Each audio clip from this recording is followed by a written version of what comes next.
Thank you, profesor Marvin, Tatjana. Lepo pozdravljeni vsi skupaj, jaz vas bom kar nagovoril v slovenščini, glede na to, da sem predstavnik vodstva. Lepo pozdravljeni, torej na Univerzi v Ljubljani se močno zavedamo vse večjega pritiska, potreb, zahtev glede odprtega dostopa, glede ravnanja s podatki. Vse to je v resnici novo za mnoge med nami, tako raziskovalce, tako nas starejše, kot seveda te, ki vstopate v šolski sistem. Tako da, kot je profesorica že prej povedala, je zelo v redu to, da se seznanite oziroma navadite na to novo delo, na to stvarnost, ki na nov način delovanja v prihodnosti že med študijem.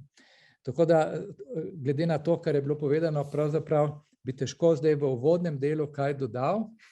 Jaz vas še enkrat lepo pozdravljam, se zahvaljujem organizatorjem in tem, ki bodo predstavili prispevke, in predlagam, da kar začnete ali pa začnemo z delom, jaz se bom kmalu poslovil in potem bo mogoče več časa za vprašanje ali pa diskusijo, kar bo sigurno dobrodošlo. Tako da najlepša hvala.